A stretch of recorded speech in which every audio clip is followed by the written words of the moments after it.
O Senhor Jesus diz assim: eu disse essas coisas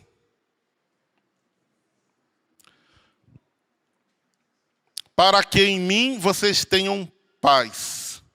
Neste mundo vocês terão aflições, contudo tenham bom ânimo, tenham ânimo, eu venci o mundo. Vou colocar aqui essa é a NVI, vou colocar na Revista e Atualizada.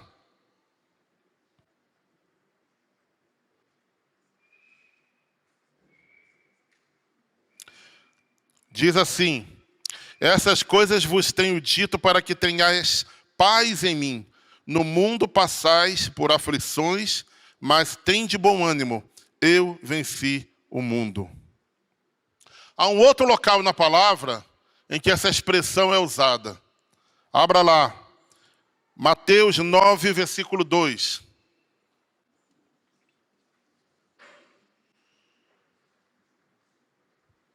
Estão me ouvindo bem? O som está regulado agora, né? Ótimo. Legal.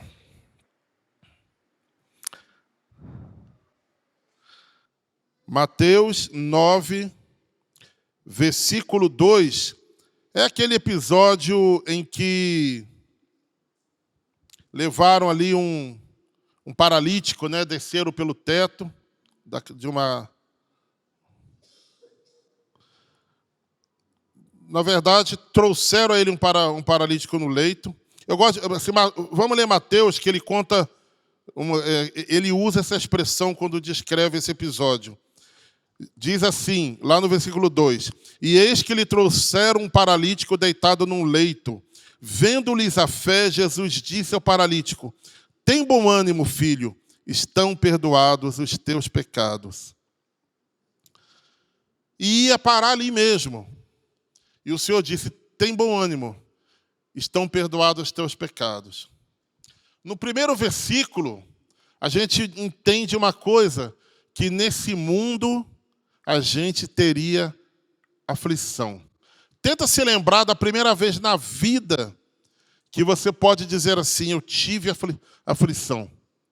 A minha foi aos 8 anos, em agosto de 1974.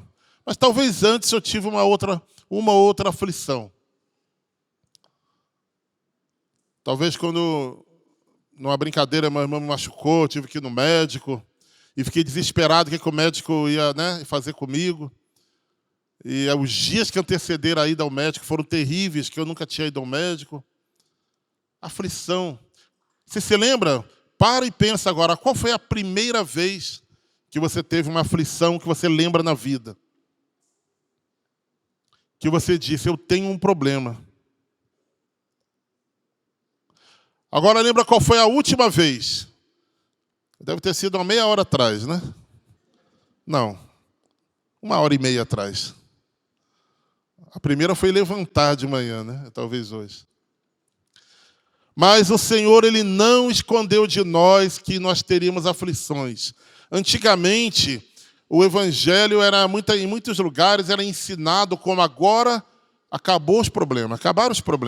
Nós vamos ter uma vida perfeita. Agora é só alegria, né? Não tem mais problema. Mas o Senhor nunca tinha nos dito isso. Ele disse que teríamos aflições. Agora, o objetivo dessas aflições, querido, e aí nós temos que prestar atenção. Nós temos aflições porque, primeiro, o mundo não é perfeito mais. Deus criou um mundo perfeito. O homem, a mulher, o paraíso. Não haveria morte, não haveria doenças. Não haveria, talvez, nem alguns problemas que existem na natureza, né? Haveria trabalho. O trabalho não é maldição. O homem teria que trabalhar, cuidar da terra, dominar sobre os animais. Interessante, alguns pensam que o trabalho é maldição. O trabalho não é maldição. O trabalho já estava no plano de Deus.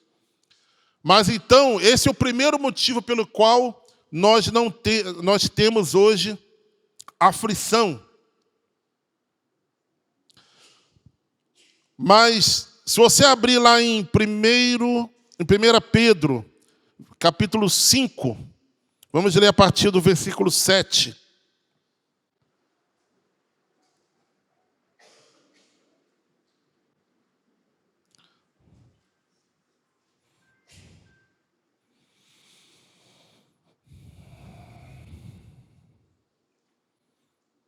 Pedro, ele fala esse versículo famoso, né? O versículo 7 é famoso. Lançando sobre ele toda a vossa ansiedade, porque ele tem cuidado de vós. Depois ele complementa isso, ele continua. A gente não lê muito o seguinte, mas ele ainda está falando desse tema. Ele diz: sede sóbrios e vigilantes. O diabo, vosso adversário, anda em derredor como leão que ruge, procurando alguém para devorar. Resisti-lhe firmes na fé, certos de que os sofrimentos iguais aos vossos estão se cumprindo na vossa irmandade espalhada pelo mundo. Aqui Pedro está deixando claro que existe uma relação entre o nosso sofrimento e o diabo e a obra das trevas. Ele fica esperando uma oportunidade, né? Ele fica ao derredor rugindo como leão. E o que Pedro aconselha aqui?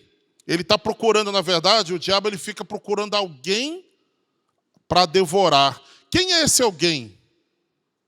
É alguém que está sofrendo, mas que mais? Alguém que não está sendo sóbrio nem vigilante. É importante entender que a palavra de Deus... Olha, nós não vamos falar aqui hoje de angústias ou depressões causadas por motivos orgânicos. E já está provado que existem motivos orgânicos. Se você dormir mal, uma má alimentação, alguns tipos de remédios podem te levar a um comportamento depressivo. Não quero falar desse tipo de problema, porque esse tipo de problema pode ser resolvido de uma maneira natural. Seja medicamento, um tratamento, você voltar a um modo de vida saudável, uma alimentação saudável, tempo de sono. Não é verdade? Não, vamos deixar isso à parte. Vamos falar de problemas que nos vêm sobre nós e são espirituais, se bem que muitas vezes um e o outro podem se confundir, ou mesmo o mesmo problema orgânico pode ser usado pelo diabo. Não deixaremos ainda de sermos sóbrios e vigilantes. Fala para o teu irmão, seja sóbrio e vigilante. Você vai falar assim, mas eu não bebo. Mas está mandando eu ser sóbrio? Mas sobriedade não é só tirada por meio de bebida. É tirada também por muitas outras coisas. Então vamos lá. E Pedro usou um paralelo. Olha, sede sóbrio e vigilante e resistir ao diabo. E ele acrescenta lá no final. Porque esteja certo de que sofrimentos iguais aos vossos estão se cumprindo na vossa irmandade espalhada pelo mundo.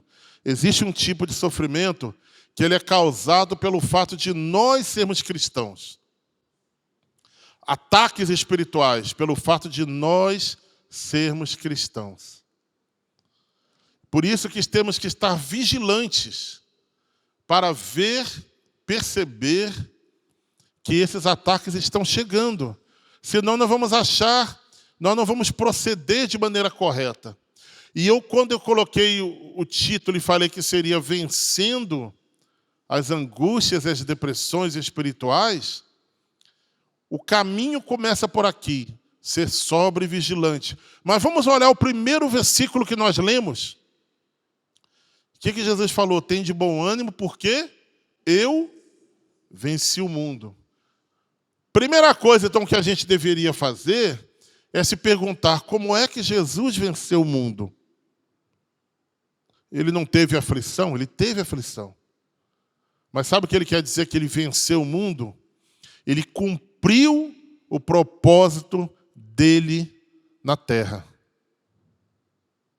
Ele conseguiu cumprir, apesar de toda a resistência que o mundo espiritual e o mundo natural, afetado pelo mundo espiritual, impôs a ele. Toda a resistência que esses mundos, né, impuseram a ele. Então, quantos de nós aqui já numa situação difícil falava assim: puxa, o que Jesus faria no meu lugar, né? Eu fazia isso algumas vezes, até que eu percebi que, primeiramente, Jesus não se colocaria naquela situação que eu me coloquei para início de conversa. Então, a pergunta correta a ser feita é: o que o Senhor Jesus me diria para fazer, já que eu estou aqui nessa situação? Deixa eu dizer algo para você: sempre tem um caminho de volta. Não importa o ponto em que você esteja. O problema é que, às vezes, o caminho de volta pode ter consequências ruins. Mas é um caminho de volta. Vamos nos lembrar de Sansão, que ele fez lá no livro de Juízes, a contar da história de Sansão. Ele fez tudo o possível para que o plano que Deus tinha para a vida dele não se cumprisse. Ele tentou de tudo, inconscientemente. Mas quando ele se arrependeu lá nos últimos momentos de sua vida, ele cumpriu o propósito que Deus tinha para ele. Só que ele morreu. Ele teve que ali entregar sua vida também naquele propósito. Já estava cego, já estava humilhado. Então, querido, quando a palavra fala sejamos sóbrios e vigilantes, é para não precisar chegar nesse ponto do caminho de volta. Mas Pedro está falando aqui da perseguição. Eu queria voltar para Jesus ali. Ele diz que venceu o mundo. Como? É só você olhar a vida dele. E você vai ver que é tão simples, entre aspas. Ele só era uma pessoa que orava o tempo todo ao ponto de sair para os montes e passar a noite orando. Ele não dormia algumas noites. Talvez à tardinha do dia seguinte, né? Ele dormia, não fala nada. Eu faria isso, né? Se fosse ele, pelo menos. Mas eu não sei se daria para dormir naquele calor que deve ser lá, né? Eu tive recentemente lá no estado do Amazonas, no interior, numa cidade chamada Coari. O lugar quente, meu irmão. Meu Deus do céu. Não dá vontade de fazer nada ali. Né? E há pessoas que moram ali, né? Claro que deve ter todo mundo tem ar-condicionado, até pessoa mais simples. Mas é um lugar muito quente. Mas eu imagino dormir num lugar quente, à tarde. Mas o fato é que ele separava um tempo para orar e ele saía no outro dia sabendo exatamente o que Deus queria que ele fizesse e o que ele não fizesse. Tudo que ele fez, ele fala que viu o Pai fazer primeiro. Não vamos ler esses versículos aqui. Se você quiser anotar e depois tirar dúvida com alguém, ou perguntar, né, faça isso. Eu sei que muitos aqui estão há poucos anos na igreja ou na fé. Alguns ainda estão começando ali a ler a palavra. Mas ele falou claramente que tudo que ele fazia, ele viu o Pai fazer. Ele fazia aquilo que... Então, ele era nesses momentos.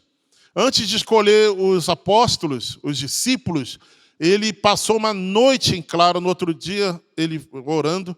No outro dia, ele saiu e foi sabendo onde estava cada um que ele ia escolher.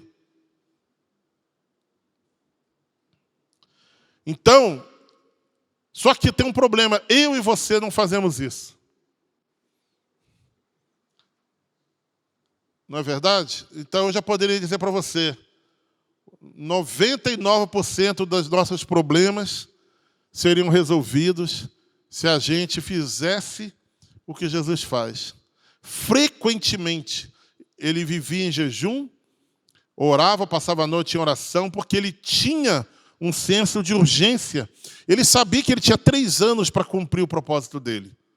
Talvez você tenha aí 40 anos, talvez não precise ficar como ele fez, mas o fato é que muitas vezes nós passamos meses sem separar um bom tempo para ouvir a Deus, principalmente ouvir a Deus.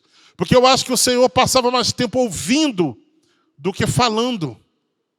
É muito claro para mim isso. Porque ele ia buscar direção. E quando ele tinha angústia, ele também ia para o Senhor. Lembra da oração lá no jardim do Getsemane? Ali era uma oração de angústia. E nós, muitas vezes, passamos as angústias e não as levamos diante de Deus. Simplesmente ficamos sofrendo. Esperando, muitas vezes. Não, nós temos que levar nossas angústias diante do Senhor. Como nós lemos, né? Como Pedro falou. Deixando a ansiedade assim aos pés, né? Lançando sobre ele toda a ansiedade. Lança sobre ele, não lança sobre a esposa, sobre o marido, sobre os filhos. É o que fazemos muitas vezes. Lancem sobre ele toda a nossa ansiedade, todos os nossos problemas. Agora, vamos falar um pouco agora sobre aquele episódio do paralítico, que Jesus também disse para ele: tem de bom ânimo. Sabe o que quer dizer tem de bom ânimo? Não fique depressivo. Não fique angustiado ao ponto de você ficar sem forças. Porque se você traduzir essa expressão, eu procurei até no original, é uma palavra só que ele disse ali, e ela quer dizer, no imperativo, é exatamente isso: tem de bom ânimo, tenha coragem. E qual é a primeira coisa que nós perdemos quando estamos deprimidos? Eu tive 2 eventos depressivos na minha vida. Um era adolescente, não sei porquê, qual foi o gatilho, mas uma coisa começou a se somar ruim uma em cima da outra, e daqui a pouco eu me vi ali sem força para nada. Felizmente, passou. E depois, na faculdade, eu tive também um evento depressivo ali. E talvez, mas assim, já tem muitos anos, mas eu percebo que às vezes eu acordo de manhã e eu sinto no coração uma ponta daquele mesmo sentimento que eu me lembro lá do passado. Aquele que quer te imobilizar, que quer te parar. E eu já, com relação a isso, eu posso garantir. Nem tudo que os pregadores pregam aqui, querido, talvez 99% sim, os pregadores têm conseguido viver. Esse fato eu posso garantir, eu tenho tido vitória. Porque toda vez que vem aquele sentimento, eu me lembro dele, eu paro e oro. Eu paro e começo a lembrar. Outro dia, eu estava deitado, eu não lembro se eu estava acordando ou para dormir, e eu comecei a cabeça, aquele sentimento depressivo veio, e eu comecei a pensar: meu Deus, aquelas fotos de infância que eu tinha, aqueles monóculos, foram perdidos. A última vez que eu vi isso foi na casa do meu irmão, há uns 15 anos atrás. E agora a gente se mudou para lá, para cá, meu irmão também. Eu não vejo mais nada, minha mãe também. E eu sumiram aquilo, nunca mais vou ver as fotos que eu era criança, quase não tenho foto. E comecei a me angustiar e veio aquela: nossa, perdi aquilo, era para ter cuidado, por que eu fiz aquilo? Daqui a pouco eu parei. Falei: para lá, gente. O que é isso? Deus vai destruir todas as coisas. Ele falou. Ele vai destruir todo, céus e terra, vai fazer tudo novo. Aí eu falei: gente, aquele monóculo, outra coisa, no céu deve ter videotape lá da vida toda tua. Provavelmente, né? Se você quiser ver. Se quiser também. Que é que eu tenho que me preocupar com foto antiga? Que é isso? Deus vai destruir tudo. Quem viu aquele filme de 2012? Lembra que, numa certa fase, eles queriam salvar todas as obras-primas do mundo? A Mona Lisa, a Vênus de Milo, todos aqueles quadros dos museus que valem, não tem nem valor, colocaram tudo numa grande arca para salvar com a próxima fase da humanidade, porque o mundo ia ser destruído. Aí eu pensei, a gente dá tanto valor para isso, tudo vai ser destruído, Deus vai destruir. Deus vai destruir a Amazônia. Fazer uma bem melhor, com certeza, né? Não é para destruir, para destruir. Deus vai destruir rios, a natureza, o sol, tudo. Está escrito. Eis que farei novos céus e nova terra. E vai deixar aquilo que passado para trás. Aí eu, entendi. Outro dia, eu estava pensando quais são as fontes de angústias que a gente tem em geral. Eu vou descrever algumas aqui e como a gente pode usar a palavra para amenizar a angústia, para colocá-la sobre o Senhor. Primeiro que nós temos de angústia, pessoal, na vida, é a morte. Eu lembro do primeiro velório que eu fui. Eu era muito criança, devia ter uns 5 anos. E era uma pessoa que eu não lembro dela, talvez meus pais conhecessem. E era uma casa muito simples, um senhorzinho ali no caixão. Eu lembro que eu olhei aquilo e falei... A única coisa que eu lembro que eu pensei, ainda bem que não sou eu. Só isso que eu pensei. E eu olhei assim como se eu nunca fosse morrer. Era a sensação. É a sensação que o jovem tem. Eu lembro que hoje, eu viajo de avião, qualquer chacoalhadinha que o avião dá, eu já fico, opa, né? Olho tudo, olho a cara dos comissários. Eles são treinados para terem cara de paisagem. O avião pode estar caindo em piruleta, eles vão estar com cara de paisagem. Mesmo assim, eu estou olhando, né? Eu fico olhando a cara deles. Um amigo meu conta que estava num voo uma vez com tanta turbulência, e ele estava segurando assim, ele olhou para o lado, a aeromoça tinha sentado numa cadeira próxima dele, estava chorando aos prantos e fazendo tudo que é oração. Ela. Falei, ali ele já chora. Agora não tem mais jeito, né?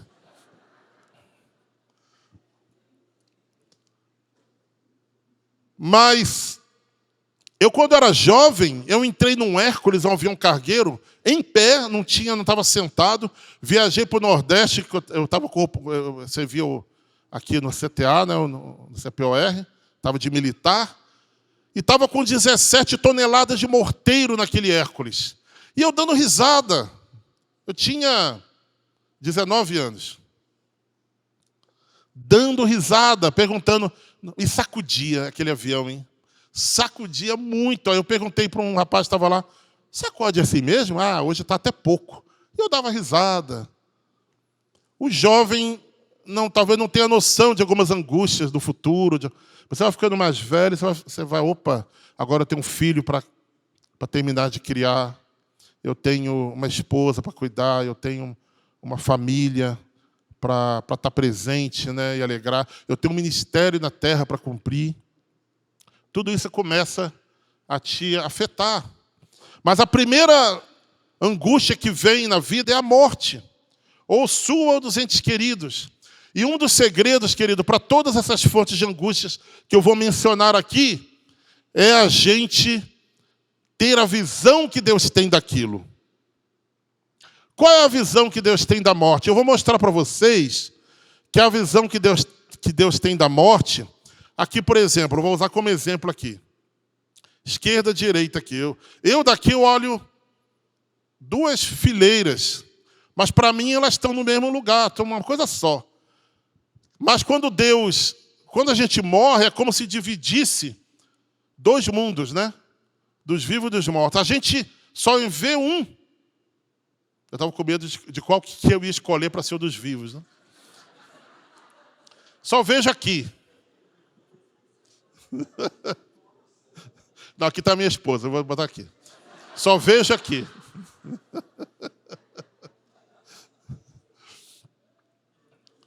A gente só vê aqui.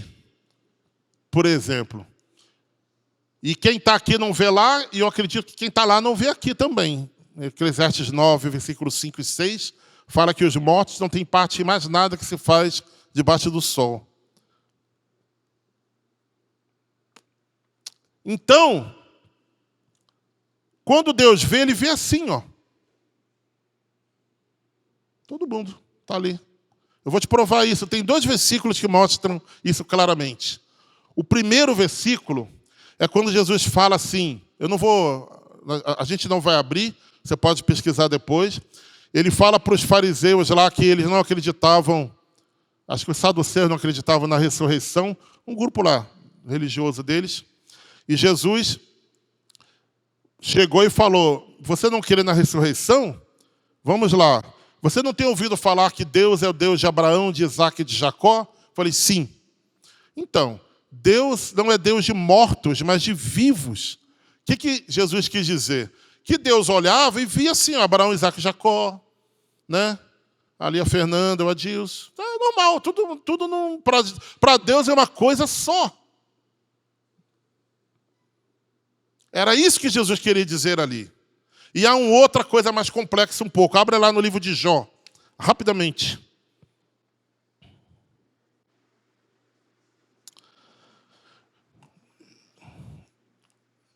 Jó, capítulo 1.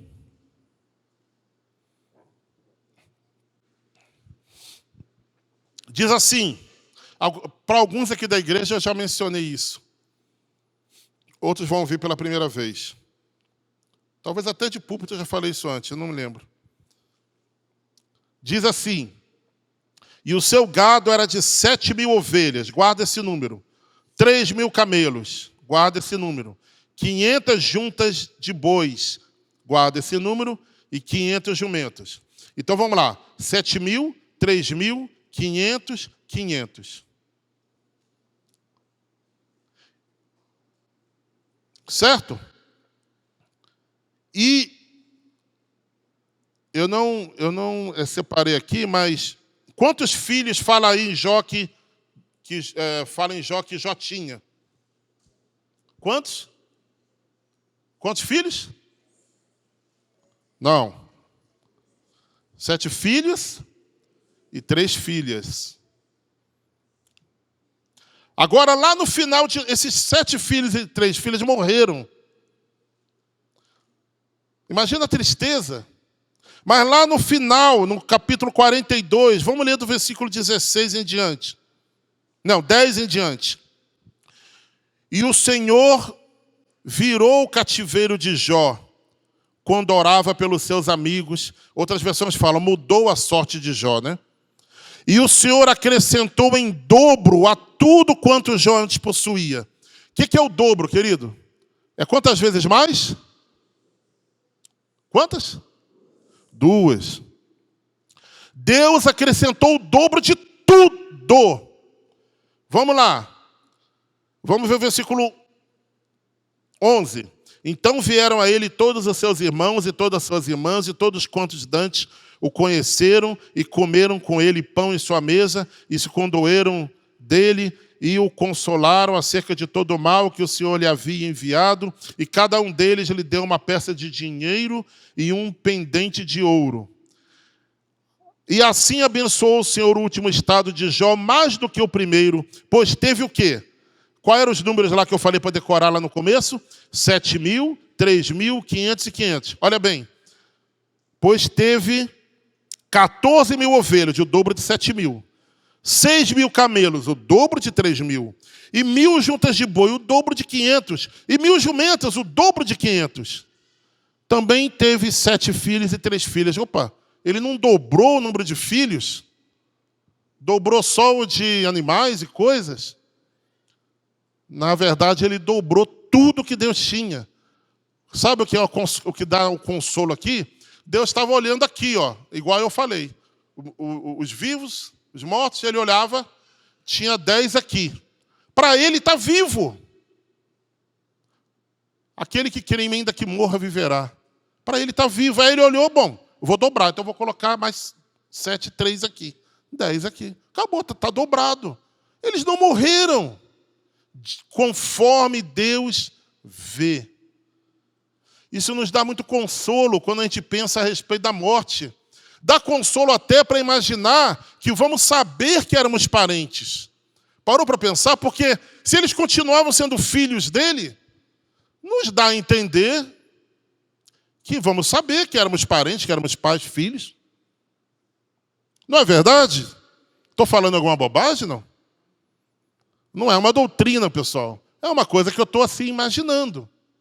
Puxa, se Deus considerou aqueles vivos como filhos dele, então eles ainda são filhos deles, lá do lado dos mortos, de uma certa maneira. Claro que vai ser uma outra coisa, né?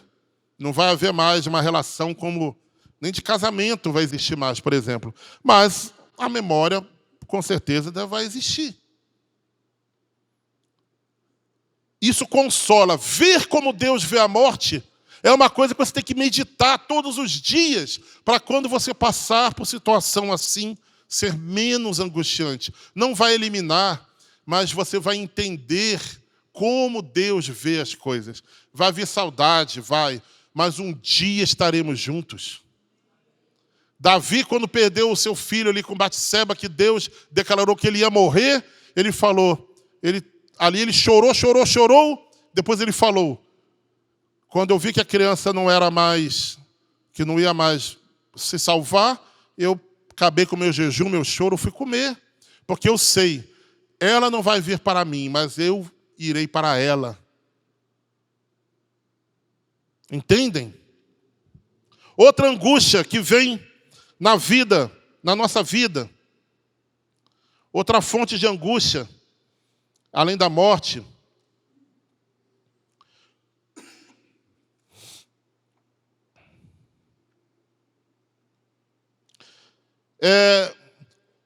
problemas sentimentais, por exemplo. Tem gente que se mata porque foi rejeitado emocionalmente.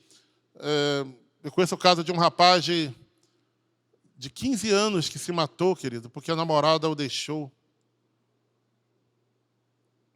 Todo mundo aqui deve conhecer um caso semelhante.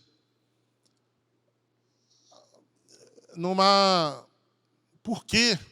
Porque não foi sóbrio nem vigilante. Porque talvez estivesse doente organicamente. Não vamos procurar motivos. O que nós temos que entender é que nós que estamos vivos e ainda não estamos numa situação angustiante, ou talvez já estejamos, precisamos ser sóbrios e vigilantes. Ou seja, está preparado. O vigilante é aquele que fica numa torre alta, olhando ao longe quando o inimigo vem. Ele vê longe. Ele não é pego de surpresa pelo inimigo.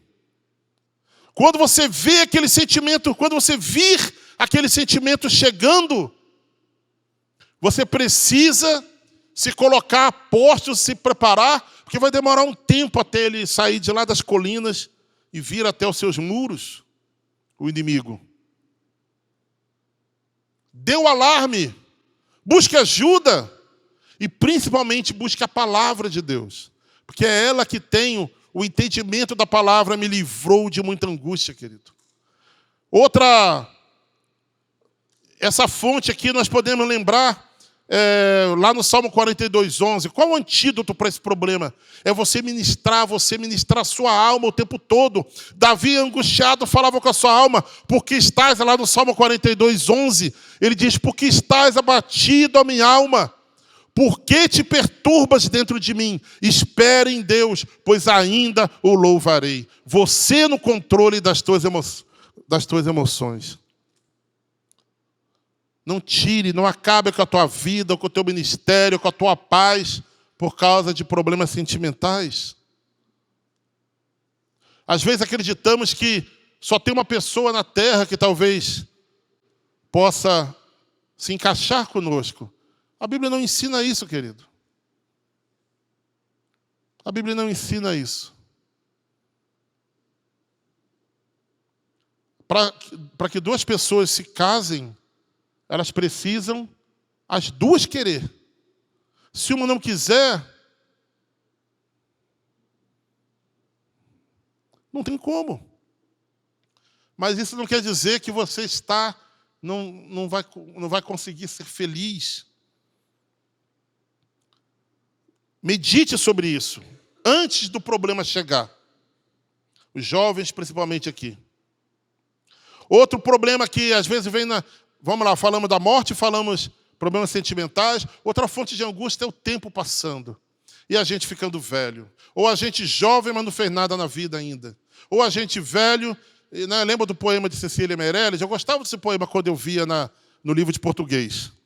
Ela falava assim: Andorinha, andorinha, lá fora está dizendo, passei o dia à toa. Andorinha, andorinha, minha cantiga mais triste. Passei a vida à toa. Nossa, aquilo me dava uma tristeza quando eu li aquilo. Eu era garotinho. Mas eu gostava, achava legal. Nossa, tomara que a minha vida não passe à toa, né? Eu lembro que eu pensava. Mas esse sentimento, quando você lembrar disso, querido, veja o tempo como Deus vê. Deus não vê o tempo como a gente vê. A Bíblia fala que um dia para ele, 1000 anos é como um dia. Deus decidiu que Moisés ia libertar o povo. Moisés ali nasceu. 40 anos. Sabe o que é 40 anos? Quem aqui, por acaso, tem mais de 40 anos? A minoria aqui. Quer dizer, tem gente aqui, a maioria nem chegou na primeira fase da vida de Moisés. 40 anos. Ele achou que era ali que ele ia resolver, matou um soldado egípcio, teve que fugir, e ele ficou no deserto. Sabe quanto tempo? 40 anos. Aí ele já tinha 80 anos. Quem aqui tem mais de 80 anos? Zezinho Frígio não está aqui hoje. Tá? Cadê? Ah, tá ali, olha lá. Você, mais de 80 anos. Só tem um aqui que tem mais de 80 anos. Moisés já tinha 80 anos. Eu imagino, querido, ele acordou todos os dias durante esses 40 anos seguintes, dos 40 até os 80. Ele acordou no deserto. Imagina, espreguiçou, olhou aquele sol quente, foi lá para as ovelhas. Aquele sol quente passou, ele voltou, se lavava só os pés, nem sei se tomava banho todo dia, foi dormir. Essa vida monótona por 40 anos. Não são 40 dias, que para muitos aqui já é muito. Essa geração não consegue ficar 15 segundos entediado, já quer navegar em alguma coisa, bater um papo. Mas ele passou 40 anos, ele se levantou todos os dias e nada estava acontecendo. E Deus está lá. Tranquilo, porque para Deus, 1000 anos é um dia para Deus. Então, faz a conta aí. 40 anos vai ser alguns segundos para Deus. Se a gente conseguir enxergar como Deus enxerga, a gente não vai ficar preocupado com o tempo passando. Vai ficar preocupado se nós estamos no caminho que Deus escolheu para nós. O tempo não importa, querido. O tempo não importa. Aí um dia vem lá a sarça ardente e ele vai e liberta o povo. Adivinha agora? Mais 40 anos. Andando pelo deserto. 120 anos ele conseguiu cumprir o propósito que Deus tinha na vida dele. Eu me lembro de Caleb, que com 45 anos queria, eia, vamos entrar na terra. Aí por causa de um povinho que estava lá, que era todo o resto, menos ele e Josué, ele foi obrigado a ficar 40 anos, de novo 40 anos, né? Vagando pelo deserto, aí com 85 anos. Você pensa que o velhinho está chateado que perdeu o melhor da vida dele? Podia estar lá na terra. Não, ele falou, não, Josué, me dá a terra lá que tem gigante, é lá que eu quero outra coisa. Eu estou aqui com 85 anos, com a mesma energia que eu tinha quando eu tinha 45, meus olhos não estão cansados, estou com o mesmo vigor. E nem tinha academia lá no deserto. Não tinha um whey protein. Não tinha nada, não. O velhinho estava... Certo, Zezinho? Se tiver que matar um gigante, isso aí dá tempo ainda, cara. Dá muito tempo. Entende? Veja como Deus vê. Outros, os jovens que pensam que estão perdendo tempo na juventude, já estou chegando com meus 20 e tanto, 25, 30, depois de 30 eu não sou mais jovem, angustiado. E aí você lembra de José. José passou a juventude dele na masmorra, como escravo, por causa de uma traição de irmãos. E ao final da vida dele, ele não se angustiou, ele falou: não fiquem tristes, meus irmãos, porque o que vocês fizeram comigo, não foram assim vocês. Deus permitiu isso para que o propósito de Deus se cumprisse na minha vida. Eu tinha que estar aqui no Egito, tinha que ter passado pelo que eu passei. Ele não reclamou de ter perdido toda a juventude dele na cadeia.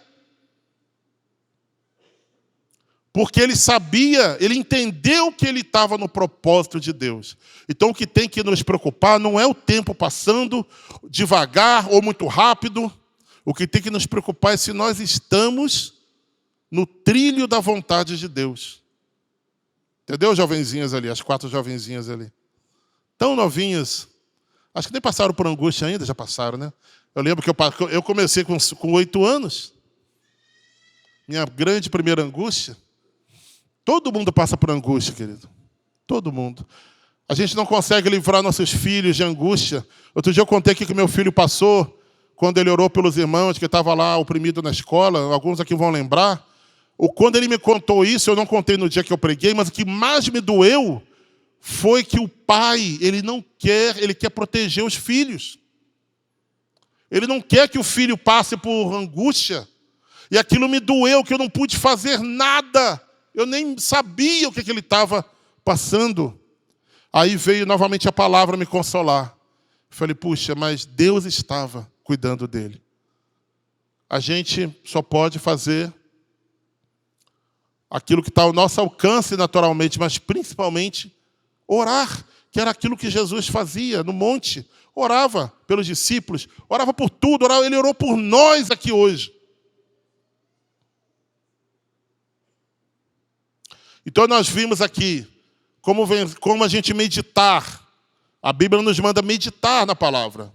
Como meditar com relação à morte na palavra. Ver como Deus vê. Como meditar com relação aos sentimentos, problemas sentimentais. Também na palavra. Amar a Deus sobre todas as coisas. Mais do que o seu cônjuge, o seu namorado, o seu noivo, noiva. Temos que amar a Deus. Porque se você está, sei lá, desejando namorar ainda, talvez, e não é correspondido, aquilo gera muita angústia, você lembra que principalmente temos que amar a Deus sobre todas as coisas. O mais Ele fará. Descansar. Pedro falou que a gente, para que tenhamos paz. Paulo fala para que a paz, quando a gente fizer isso, levar os problemas para Deus, a paz que excede todo entendimento encheria mente e coração. É uma paz que não é lógica, querido. E olha que eu já passei por problemas. Tenho 57 anos. Já passei por muito problema. Eu já contei aqui. Eu já passei por um problema tão sério que eu cheguei para Deus e falei, Senhor, agora o Senhor vai ter que usar a imaginação, porque eu não sei o que o Senhor vai fazer. Se eu estivesse escrevendo a história, eu não saberia o que eu ia colocar nos próximos capítulos para sair desse problema que eu estou.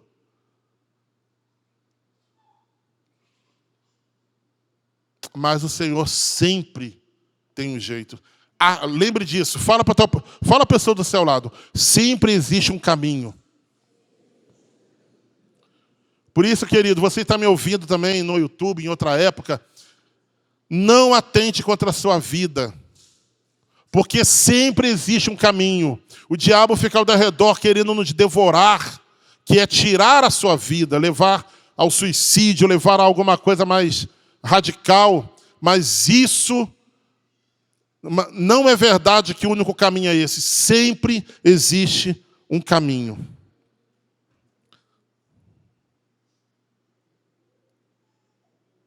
Querido, vou ler aqui algumas coisas rápidas para a gente terminar. Sofrimentos gerais que você pode ter. Eu lembro de Romanos 8,18, que Paulo fala que os sofrimentos desta vida não são para comparar com a glória que está por vir. não são para comparar. Paulo, ele ia sofrer tanto no ministério dele, que Deus tirou ele, levou para o terceiro céu, mostrou a ele coisas que não deixou ele contar. Ele não deu spoiler. Porque era só para ele aguentar, o tranco que ele ia aguentar, porque ele falou para ele, eu vou lhe mostrar o quanto importa sofrer pelo meu nome. Lá em Atos, Jesus fala isso, a respeito de Paulo. Quantos querem receber uma palavra abençoada dessa de Jesus? Direto. Eu fiz de brincadeira, tá? Acho que quem levantou a mão não pensou muito.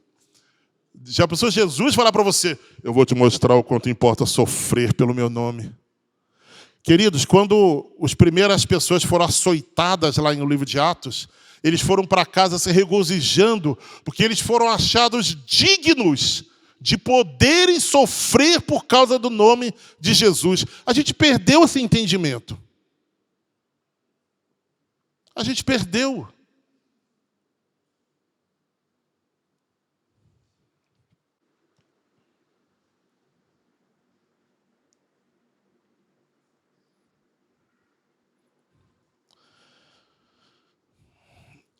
Eu diria, lembro também de o famoso Filipenses 4, 6 e 7, que diz, não andeis ansiosas por coisa alguma, antes em tudo sejam os vossos pedidos conhecidos diante de Deus.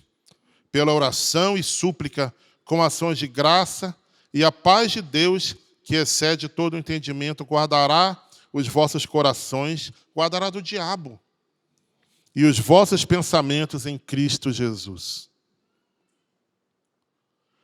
Eu não sei, o que eu queria passar aqui desta manhã é que, acreditem, eu já passei, eu, minha esposa, minha família, né?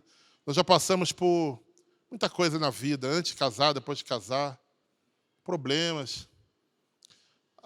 Assim, eu vi Deus agir em cada momento. Então, hoje, não é qualquer problema que me abala mais. Eu sempre procuro usar a palavra. A gente está vendo tanta injustiça atualmente aí na política e outras coisas mais. A gente tem que lembrar do Sermão da Montanha. Quem é que tem sede de justiça aqui?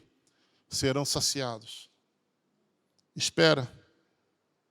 Espera. Pode não ser aqui nessa terra, mas o julgamento vai vir. Quanta maldade tem sido feita, de uma maneira geral na humanidade, com guerras, com coisas absurdas acontecendo. Espera. Serão saciados. Aqueles que têm fome e sede de justiça. Somos bem-aventurados. Bem-aventurados que têm sede e fome de justiça. O problema é que não tem essa sede. Que não tem esse desejo. Nós temos. Então somos bem-aventurados. Assim que eu penso agora. Acabou. Mão de Deus, deixo na mão de Deus. Não vou me angustiar por coisas que eu não tenho controle. O máximo que eu posso fazer é orar. Pensa na história de Israel. Quantas vezes Israel foi oprimido, ridicularizado? 300, 400, 500, 1000 anos. Desde o cativeiro ali da Babilônia.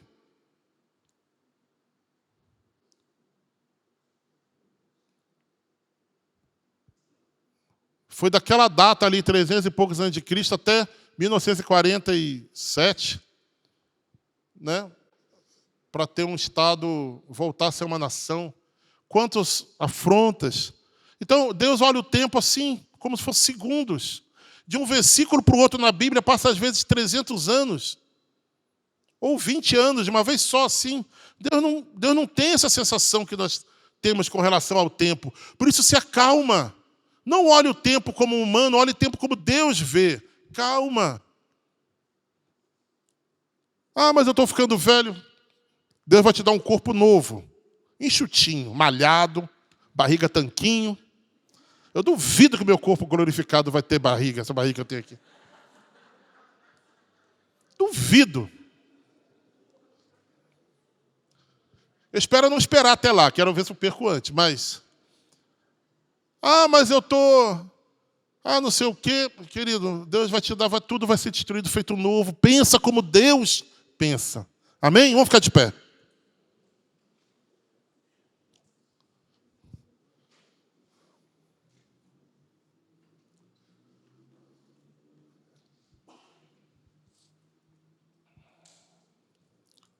Feche teus olhos.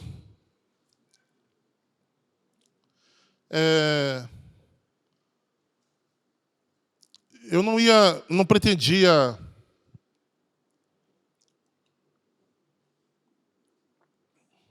que nós orássemos, talvez, necessariamente no final.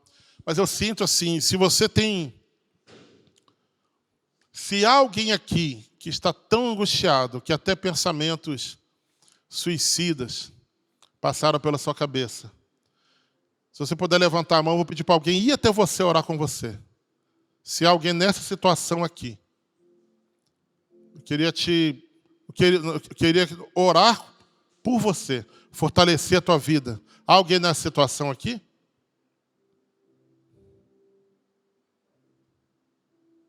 Amém.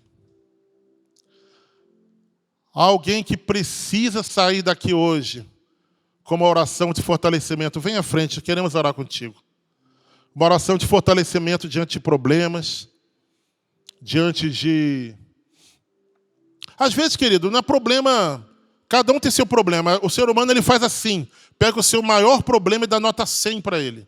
Depois ele vai graduando o resto. Então, para cada um o problema é angustiante. Pode ser que sejam problemas em níveis diferentes quando você compara, mas não estamos aqui comparando problemas. Estamos aqui querendo orar por pessoas que têm desafios, angústias, algum tipo de sentimento que às vezes vem. Queria chamar os pastores para orar. Não há tanta gente assim, acho que os pastores já dão conta aqui. E eu queria desafiar você agora. Feche teus olhos. Comece a orar por você mesmo. Fala, Senhor, dá-me um espírito sóbrio e vigilante. Comece a orar por isso. Tem mais gente chegando. Pode vir. Se vai mais gente, pode vir. Os líderes podem orar pelas pessoas que estão chegando. Mas você que está aí, que não veio, começa a orar, querido, por você mesmo. Fala, Senhor, eu quero ter um espírito sóbrio e vigilante. Dominar a tua palavra, porque é ela que vai ser usada na minha defesa. Na defesa contra as obras de Satanás. Porque ele está ao derredor querendo devorar, querendo matar, querendo tirar vidas, tirar nossa paz. Por isso, Deus, nós descansamos. Que haja paz na vida dessas pessoas que vieram na frente. Que haja paz. Tem mais gente aqui na frente sem oração. Pode, os líderes que quiserem vir orar, já está vindo o Kleber aí. Continue orando, querido. Ore por você, não deixe de orar. Porque é sutil. Ser vigilante quer dizer estar atento antes que venha a angústia. Se você não está em angústia, ótimo. Mas ore então para continuar e ser vigilante. Senhor, nós te agradecemos, meu Deus, por essa manhã, por esse dia. Que a tua palavra frutifique, meu Deus. Também naqueles que vão nos assistir depois pelo YouTube. Que essa palavra possa levar vidas, ó Deus, a buscar o trilho do Senhor, o caminho, estar na vontade do Senhor, mesmo que pareça que seja uma vontade desagradável o caminho muitas vezes.